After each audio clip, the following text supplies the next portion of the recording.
We provide you the platform to turn your dreams into reality. Give wings to your aspirations with KR Mangalam University. Pager और देखिए शायद यही कारण है कि मोसाद से और आईडीएफ से सतर्क रहने की सलाह दी गई है। यही कारण है कि अपने सेलफोन का इस्तेमाल ना करने की सलाह दी गई है उन अधिकारियों को।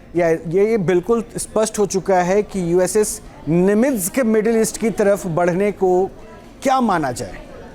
जी हाँ, क्या जंग में अमेरिका की एंट्री तय हो गई है, जिस तरह का बयान ट्रंप का आया है। अभी तक अमेरिका हालांकि इससे इनकार करता रहा है, लेकिन ईरान के हमले में ऐसा कुछ हुआ जिसमें यह माना जा रहा है कि जंग में शामिल होने के लिए अमेरिका को वजह मिल गई। यानी एक बयान में अमेरिकी राष्ट्रपति ट्रंप भी इसके संकेत दे रहे हैं, तो तस्वीर क्या हो सकती है।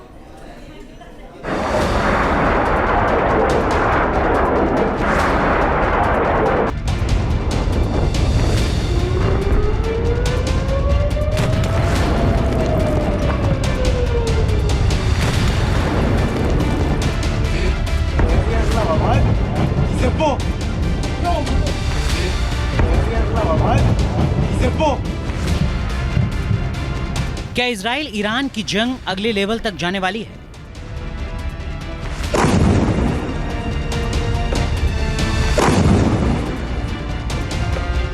क्या ईरान इजराइल युद्ध का असर पूरी दुनिया में होने वाला है?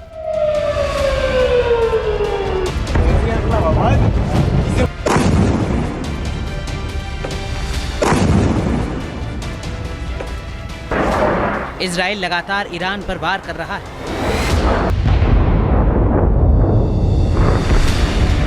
तेहरान में naval base, missile production site और मिसाइल लॉन्चर को इजरायली सेना ने निशाना बनाया है।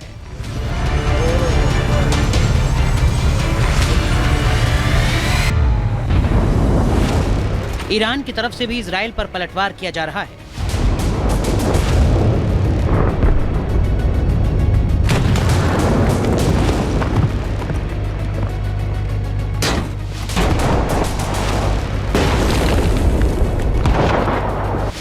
इस हमले में अमेरिकी ठिकाने भी निशाना बन चुके हैं। तेल अवीव में ईरान के हमले में अमेरिकी दूतावास को नुकसान हुआ है। क्या ये तस्वीर जंग की तस्वीर बदल देगी?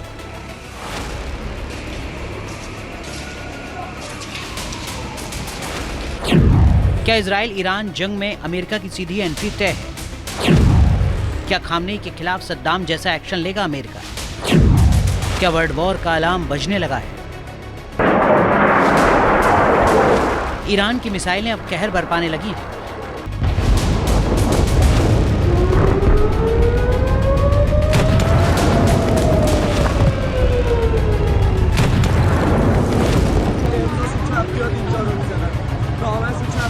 इजराइल पर ईरानी हथियार का असर दिखने लगा है।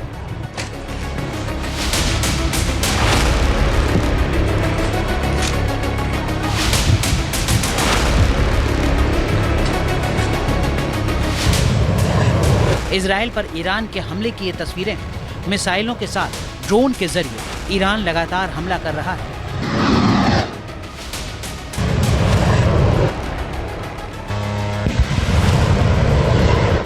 ईरान के हमले में अमेरिकी दूतावास को नुकसान पहुंचा है। क्या ये हमला गेम चेंजर साबित होने वाला है?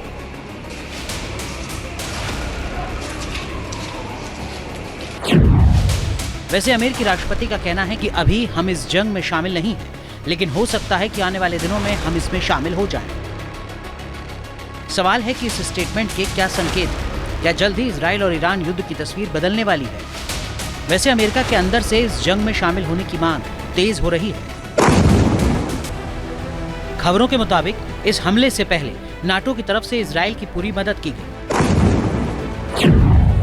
बताया जा रहा है कि मई के आखिर में पूर्वी तुर्की से अवाक हवाई जहाजों ने जरूरी जानकारी जुटाई। फारस की खाड़ी के पास दक्षिण ईरान में अमेरिका के खुफिया हवाई जहाजों को उड़ते हुए देखा गया। इसके अलावा पश्चिमी देशों के सैटेलाइट्स की मदद से इजराइल को ऑपरेशन से पहले जरूरी जानकारी दी गई। इसके अलावा ईरान ब्रिटेन पर फाइटर जेट्स और डिस्ट्रॉयर के जरिए इजराइल की मदद करने का आरोप लगा रहा है। सवाल जंग में सीधी भागीदारी का है। अगर जंग में अमेरिका की अगुवाई में नाटो शामिल हुआ तो चीन और रूस क्या करेंगे? क्या ईरान इजराइल की जंग पूरी दुनिया को अपनी जद में ले लेगी? चीन और रूस, मेरा मानना है, ये कुछ नहीं करने वाले। उसके कारण बड़े सिंपल है। जहां तक चीन का सवाल है, वो अमेरिका के साथ ट्रेड वॉर में उलझा हुआ है, वो उसको अपनी ट्रेड बचानी। वैसे ही रूस के संबंध ईरान के साथ भी अच्छे हैं और इजराइल के साथ भी अच्छे हैं। खुद रूस नहीं चाहता कि ईरान के पास न्यूक्लियर बॉम्ब हो, लिहाजा अगर अमेरिका इस युद्ध में कूद जाता है तो ना तो चीन ना रूस, मैं तो ये कहूंगा कि तुर्की की भी हिम्मत नहीं को वो फड़फड़ा सकता है, लेकिन युद्ध में कोई आगे नहीं।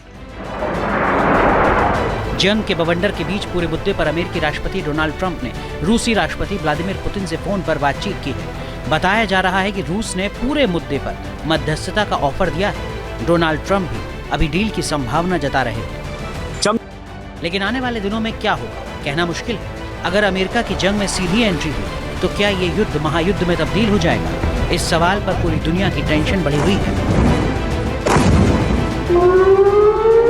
T news nation. जहां भक्ति है हर शब्द में, कथाओं में छुपे हैं दिव्य रहस्य और ज्योतिष देता है जीवन को दिशा। धर्म से जुड़ी हर बातों को जानने के लिए हमारे चैनल स्तुति को सब्सक्राइब करें। चैनल पर जाने के लिए इस लिंक पर क्लिक करें।